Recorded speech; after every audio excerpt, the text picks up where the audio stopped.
Que l'honneur te revienne, Jésus.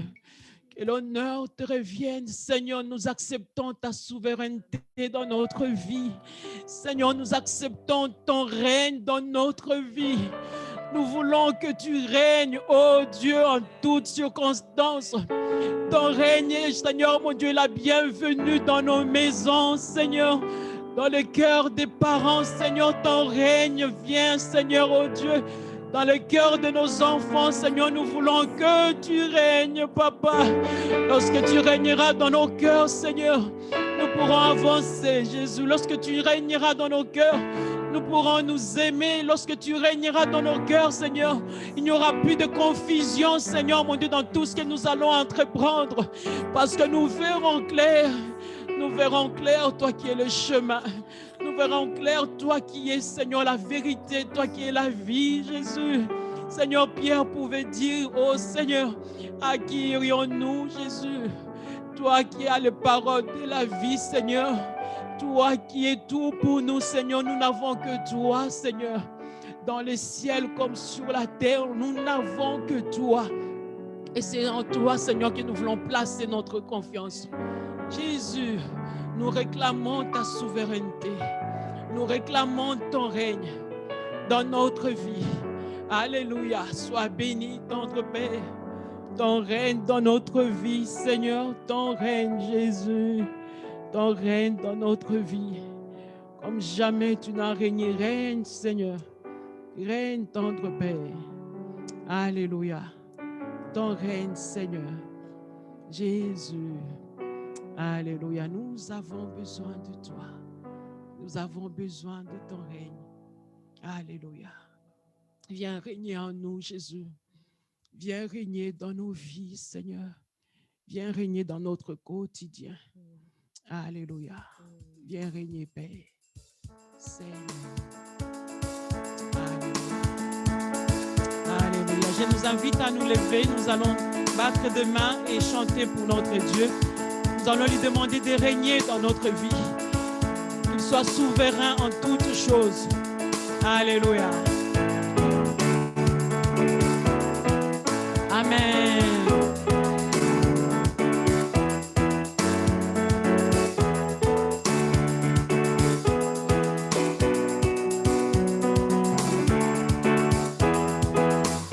Dans le monde entier, tu es souverain. Sous chaque torrent et soleil couchant, mais mon seul désir, ô Seigneur, mon seul choix, dans ma vie sois toujours le roi. Oui, règne en moi, par ton pouvoir, veille sur mes rêves, et quand tout est noir, tu es Seigneur de tout en moi. Dans ma vie sois toujours le roi. Dans chaque parole et chaque pensée, je veux refléter, Seigneur, ta beauté. Il n'est rien au monde de plus précieux que toi. Dans ma vie, sois toujours le roi. Oui, règne en moi, par ton pouvoir, veille sur mes rêves.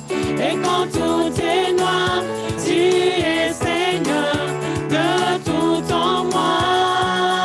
Dans ma vie, sois toujours le oui, oui, règne en moi, par ton pouvoir, veille sur mes rêves. Et quand tout est noir, tu es Seigneur de tout en moi. Dans ma vie, sois toujours le roi. Dans chaque parole, alléluia. Dans chaque parole et chaque pensée, je veux refléter, Seigneur, ta beauté. Il n'est rien au monde de plus précieux que toi. Dans ma vie, sois toujours le oui, oui, règne en moi, par ton pouvoir, veille sur mes rêves. Et quand tout est noir, tu es Seigneur de tout en moi. Dans ma vie, sois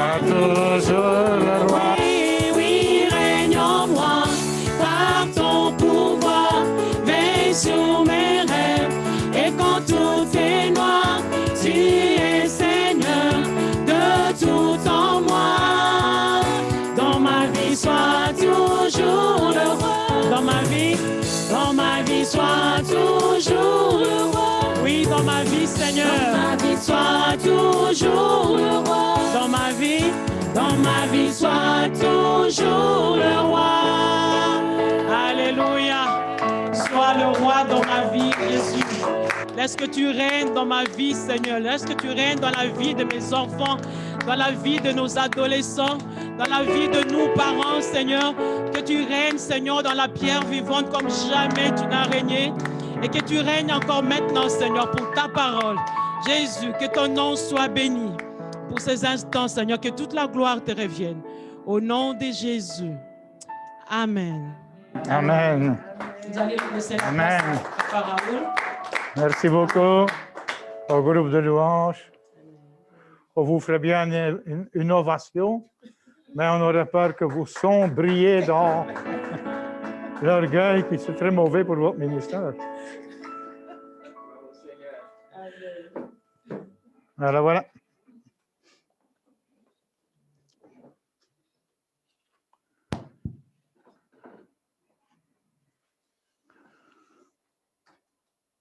Ce matin, nous allons tirer notre message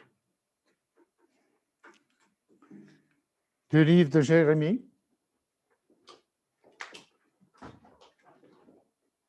En Jérémie 4, au verset 14.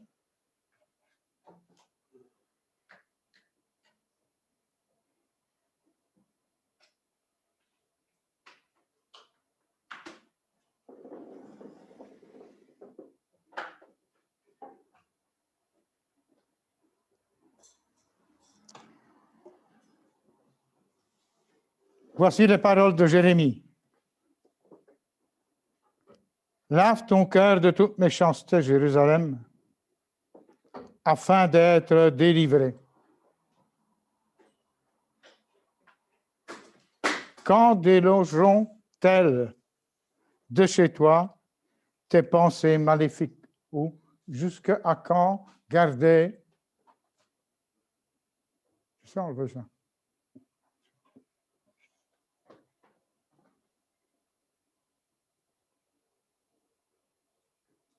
Voilà. Jusqu'à quand garderas-tu dans ton cœur tes pensées iniques? Mais si nous prenons la version TOB, c'est quand délogeront-elles de chez toi tes pensées maléfiques?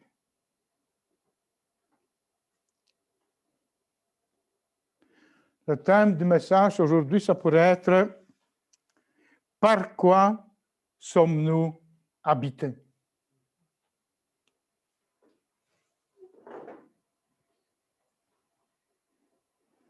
Nous allons lire un passage dans Matthieu 9 au verset 4.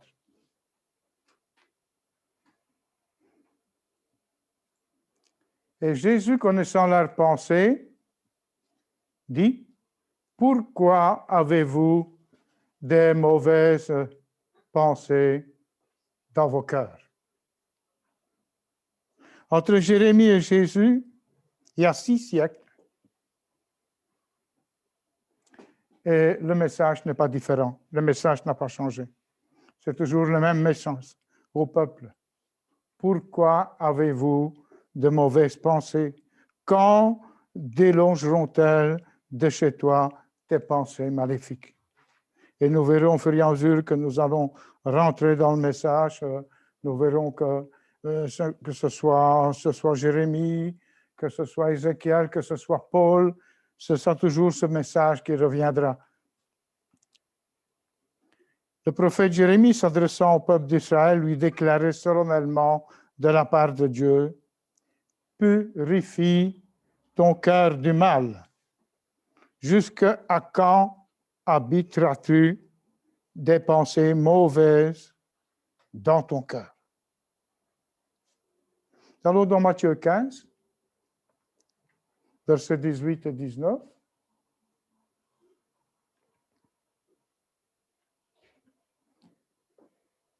Ce sont les paroles de Jésus. Mais ce qui sort de la bouche vient du cœur.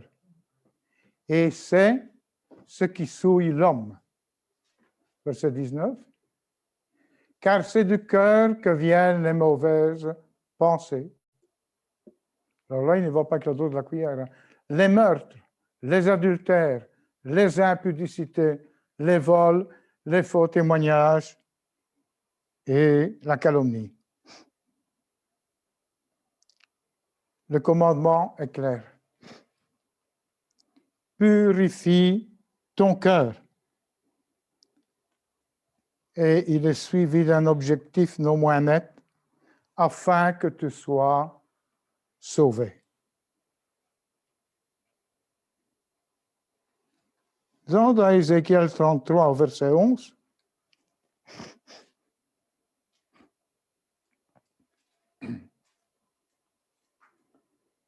dis-leur, je suis vivant, dit le Seigneur, l'Éternel.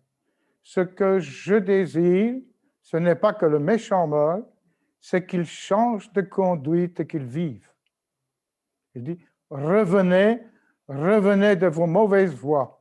Pourquoi mourriez-vous, maison d'Éternel? Revenez de vos mauvaises voies. Si tu ne te purifies pas, alors tu seras perdu. N'oublions pas que c'est Dieu qui parle par la bouche de ses serviteurs et que c'est sa parole et que sa parole est la vérité absolue. Convertissez-vous et vivez. Nous prenons encore un passage dans 2 Pierre 3 au verset 9.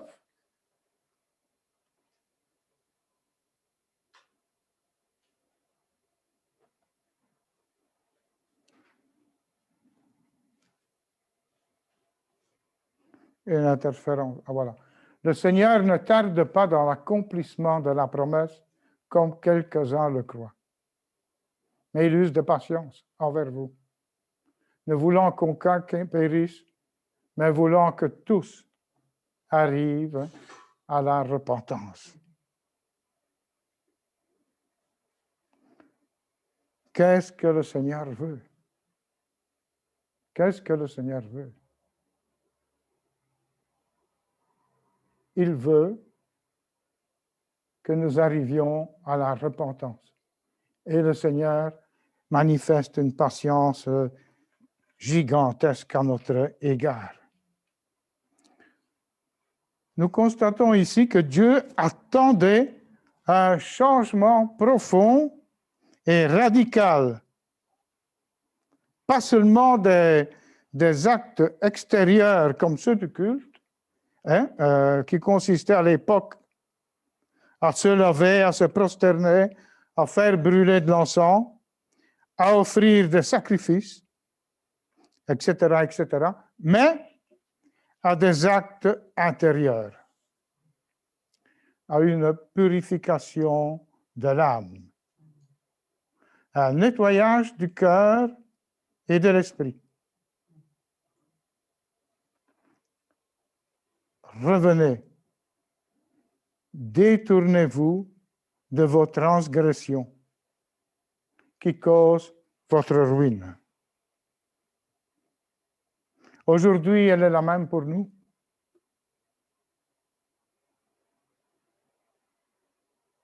Sa volonté est restée intacte, ainsi que son langage actuel. L'apôtre Jacques écrit dans Jacques 4, versets 8 à 10,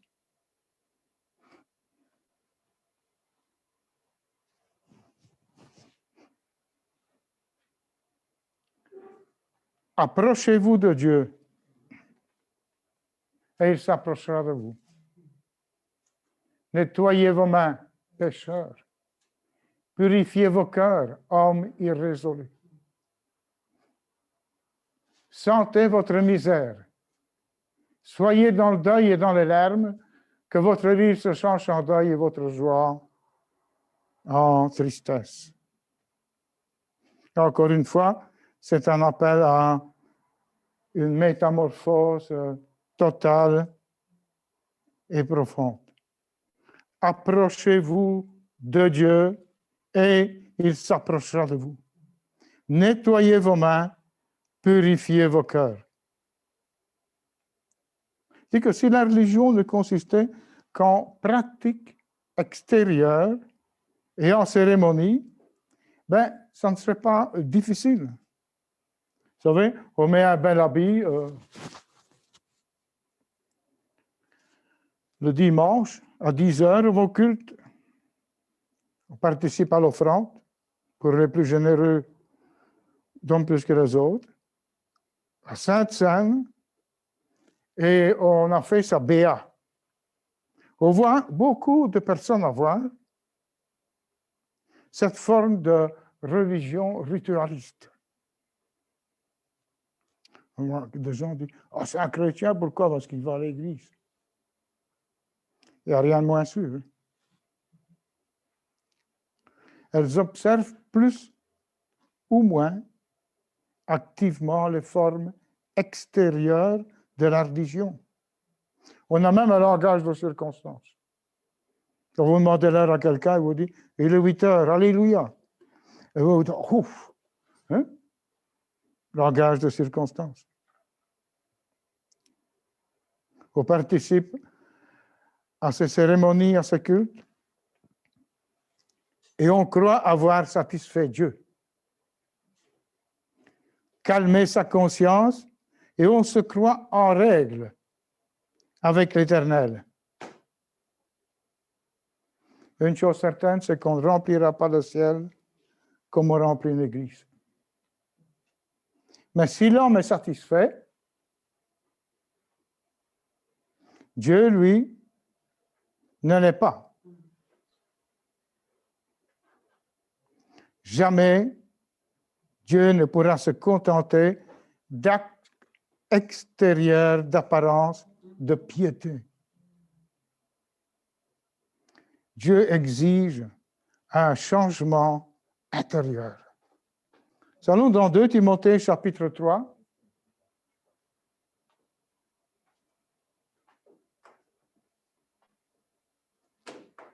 « 2 Timothée, chapitre 3, versets 1 à 5. « Sache que dans les derniers jours, il y aura des temps difficiles, car les hommes seront égoïstes, amis de l'argent, fanfarons, hautains, blasphémateurs, rebelles à leurs parents, ingrats, irreligieux, insensibles, déloyaux, calomniateurs, intempérants, cruels, ennemis des gens bien, traîtres, emportés, enflés d'orgueil, aimant le plaisir plus que Dieu, ayant l'apparence de la piété, mais reniant ce qui en fait la force. Paul dit à Timothée, éloigne-toi de ces hommes-là. Vous voyez, les gens qui ont une apparence de piété, hein, courbés, puis, mais dans leur cœur. Dieu exige un changement intérieur. Dieu ne se contentera pas d'une apparence de piété.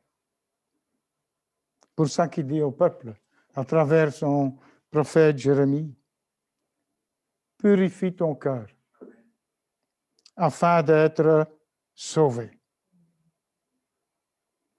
Le prophète Jérémie disait à Israël, jusque à quand? Jusque à quand abriteras-tu dans ton cœur des pensées mauvaises? En effet, le cœur de l'homme est aux yeux de Dieu rempli de mauvaises pensées. Et il est vrai que nous pouvons toujours répondre, mon cœur m'appartient.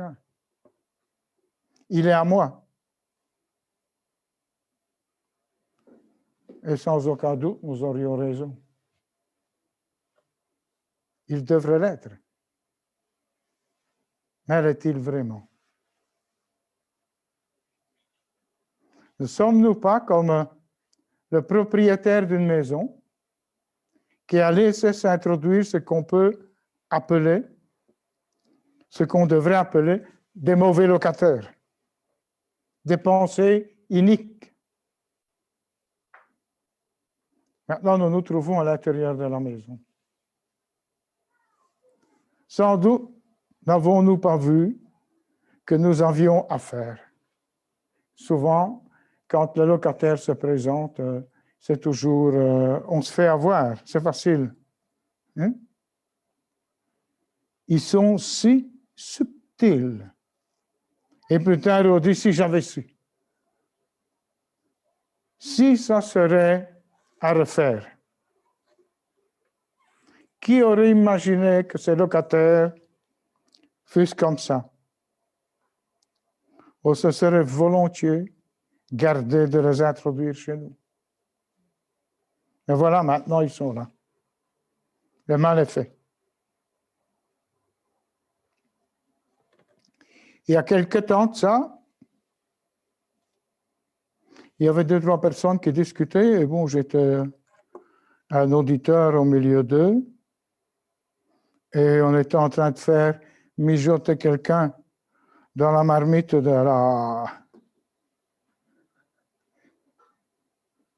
la médisance. Et j'écoutais. Et au fur et à mesure que j'écoutais, et puis l'une, oui, mais moi, et petit à petit, je sentais en moi monter comme quelque chose de négatif vis-à-vis de cette personne qui est en train de mijoter dans la marmite.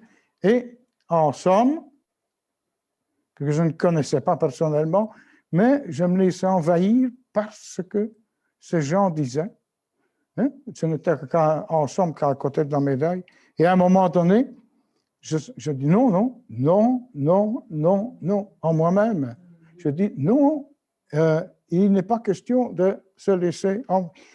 J'ai dû faire des efforts pour revenir à mon état où j'étais avant. Ils sont subtils, ils sont subtils. Et ils refusent de s'en aller. Malheureux propriétaire qui théoriquement possède toujours sa maison, mais qui en fait s'en trouve dépossédé.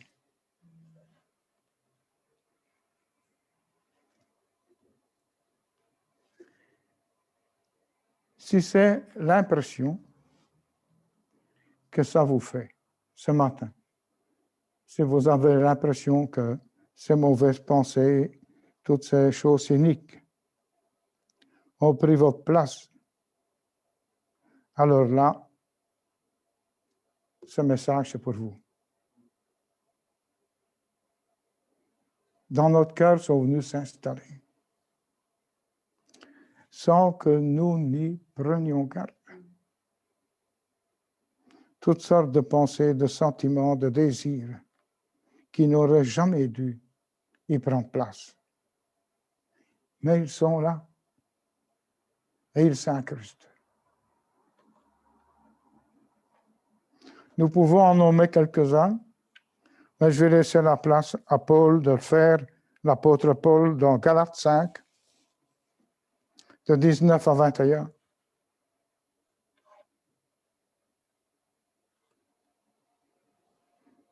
Les œuvres de la chair sont manifestes. Voilà le mauvais locataire, les mauvais locataires qui arrivent, l'impudicité, l'impureté, la dissolution, l'idolâtrie, la magie, les inimitiés, les querelles, les jalousies, les animosités, les disputes, les divisions, les sectes, l'envie, l'ivrognerie, les acceptables, les choses semblables. Je vous dis d'avance, comme je l'ai dit, que ceux qui commettent de telles choses n'hériteront point du royaume de Dieu. Et ces choses prennent naissance dans notre cœur, dans nos pensées. Tu sais encore nous le remettre, qu'on puisse le relire. À partir du verset 19, voilà. Les œuvres de la chair sont manifestes. Ce sont l'impudicité, l'impureté, la dissolution, l'idolâtrie, la magie, les inimitiés, les querelles, les jalousies, les animosités, les disputes, les divisions. Ça, c'est un chantier énorme sur lequel le diable travaille dans nos églises. Créer la dispute, créer l'animosité, créer la jalousie, l'inimitié, les divisions. C'est son terrain par excellence. Le 21, l'envie, l'ivrognerie, les excès de table, les choses semblables. Je vous dis d'avance, comme je l'ai déjà dit, que ceux qui commettent de telles choses n'hériteront pas du royaume de Dieu. Et tant d'autres choses dont nous avons honte et que nous essayons de dissimuler le mieux que nous pouvons. Il y a encore un avertissement de l'apôtre Paul dans Éphésiens 4, verset 31. Que toute amertume, toute animosité, toute colère, toute clameur, toute calomnie et toute espèce de méchanceté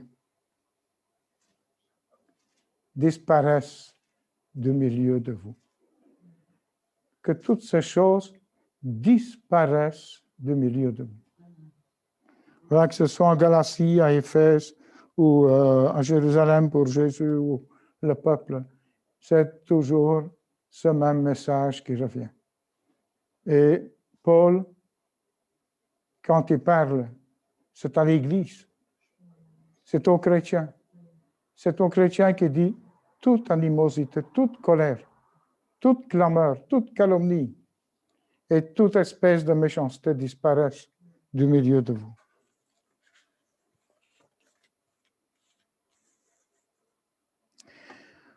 Ne nous y trompons pas. Le péché est une famille nombreuse. Nous pouvons relire Galates 5.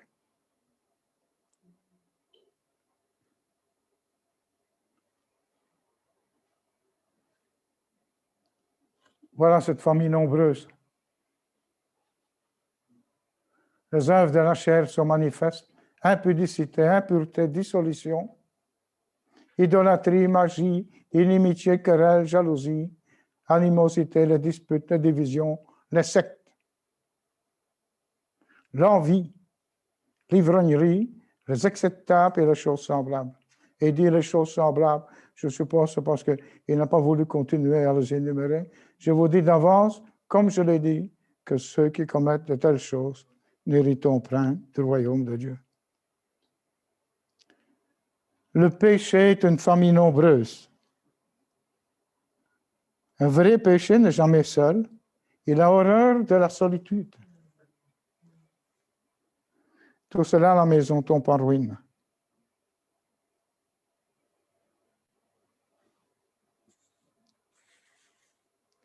Il est une évidence certaine, les mauvais locataires ne partiront pas de leur plein gré. Ne vous faites pas d'illusions. Nos défauts ont des solides racines et des racines qui s'enfoncent toujours davantage au plus profond de nous-mêmes. Leur devise, c'est « J'y suis, j'y reste ». Et ce n'est sûrement pas par la douceur ni la persuasion que nous allons les chasser. Et ce n'est non plus en remettant à demain que ça va changer quelque chose. Tout ce qui peut être dit gentiment n'a aucun effet. Ça n'a vraiment aucun effet sur les mauvais locataires, sur les mauvaises pensées de notre cœur. Au moins partiront-ils quand nous aurons énergiquement signé leur congé. Alors, c'est vrai qu'il y a des gens, on donne des conseils. Quand on voit que, comment est-ce que je vais dire, le vase déborde et justement, ils font de la corderette, comme on dit. Alors, je gère. Hein? Je gère, je contrôle. Peut-être qu'au début, hein, arrivera-t-on à les intimider? Mais ça ne va pas les empêcher de rester. Ils auront pris entre-temps des conseils d'un homme d'affaires qui leur donnera un truc pour faire traîner les choses, tirer les choses en longueur. Signer leur congé aux mauvaises pensées de notre cœur, c'est prendre ce que nous appelons une résolution énergique. Alors là, ça change, le décor change. Hein? Je décide qu'à partir de ce jour, tout va changer. Je ne ferai plus telle chose. Et que tout commence par je. Je renoncerai à telle habitude. Je romprai avec telle attache. Alors, quand vous entendez quelqu'un parler comme ça, qui oserait en douter? À quoi aboutissent ces magnifiques décisions? Qu'en reste-t-il au bout de quelque temps?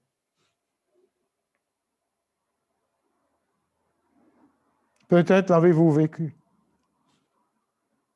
cette situation de « je décide de ». Ou bien vous le vivez actuellement.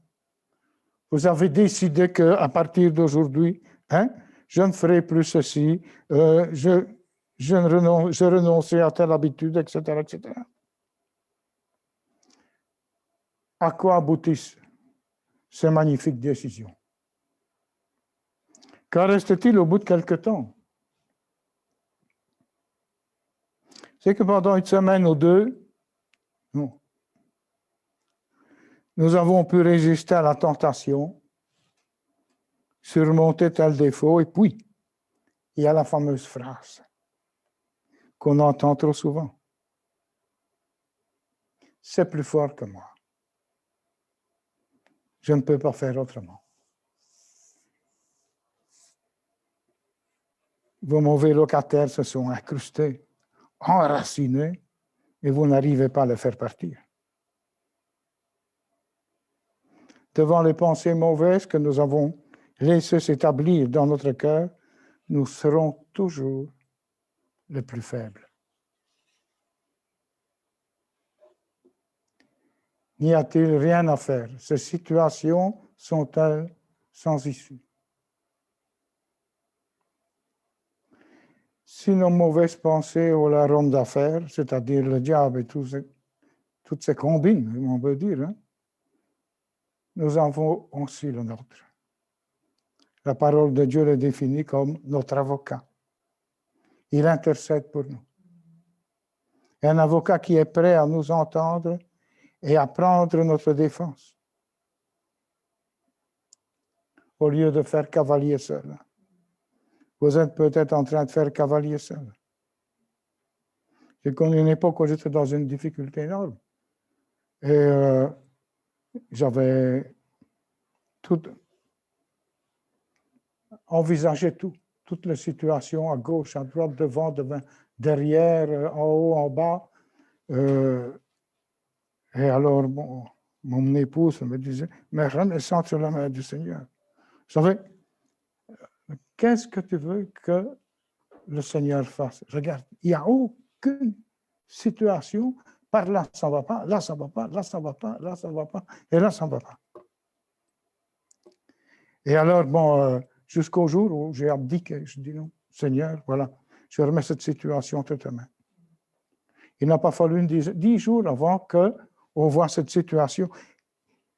Dieu agit à un endroit où nous n'y pensons même pas. Mais Il faut se remettre entre les mains du Seigneur. Si nous lui remettons notre cause, nous pouvons être assurés du succès. Cet avocat, c'est Jésus, c'est le Fils de Dieu. Il a tout accompli pour nous à la croix. Il a fait mordre la poussière à notre ennemi. Il a déjà vaincu. Votre mauvais locataire est déjà vaincu. C'est chose faite. Il sait comment faire partir les mauvaises pensées de notre cœur. Les mauvaises pensées, les choses qui nous font souffrir. Je pense à cette petite fille qui disait, quand le diable vient frapper à ma porte, je demande à Jésus d'aller ouvrir.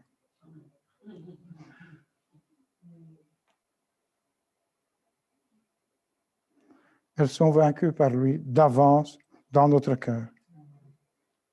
Alors Jésus vous dit ce matin, c'est dans Acte 5 au verset 9,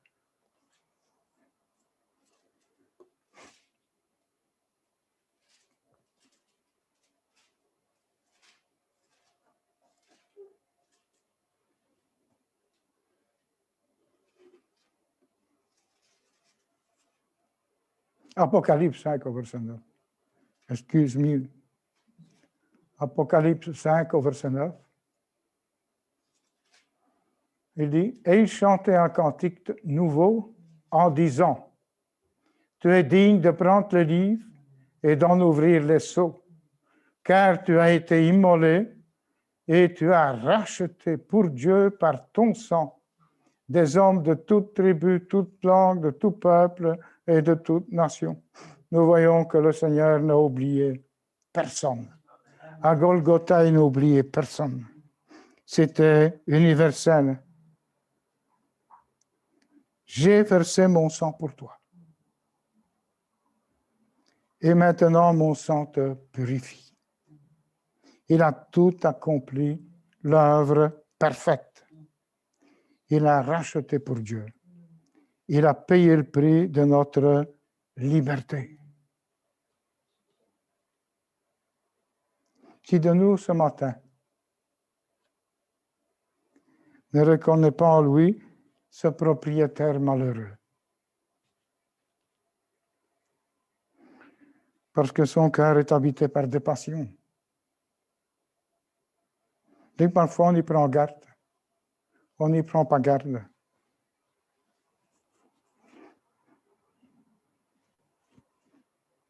Des mauvaises pensées qu'il n'a jamais réussi à chasser, malgré tous ses efforts. Croyez-moi, personne n'est à l'abri. Alors, nous allons appeler maintenant le divin avocat, celui qui est auprès du Père, celui qui prie pour nous, celui qui a la puissance.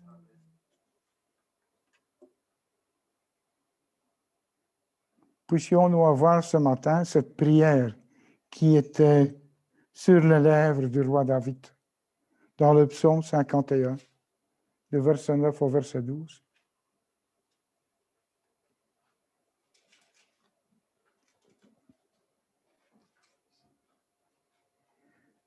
Voilà comment il s'exprime. Purifie-moi avec l'hysope et je serai pur.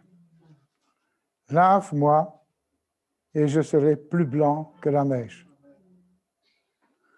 Annonce-moi l'allégresse et la joie, et les eaux que tu as brisées se réjouiront. Détourne ton regard de mes péchés, efface toutes mes iniquités.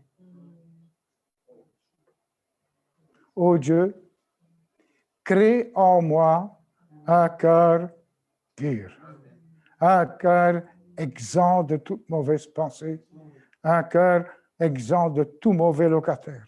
Renouvelle en moi un esprit bien disposé. Purifie-moi. C'est la seule façon pour chacun de nous. Il n'y a que le Seigneur qui peut nous purifier.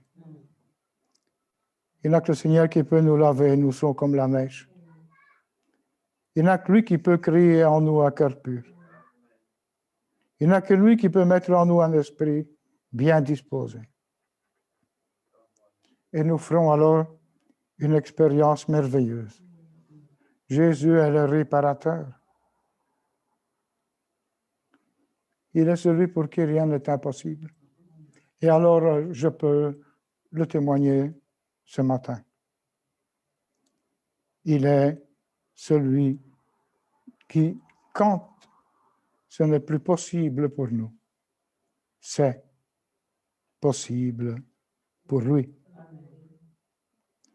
Non seulement il fera taire tout ce qui nous tourmente, mais il fera disparaître les traces laissées par les mauvais locataires. De toute façon, il est le seul et l'unique qui puisse réussir un pareil miracle dans nos vies.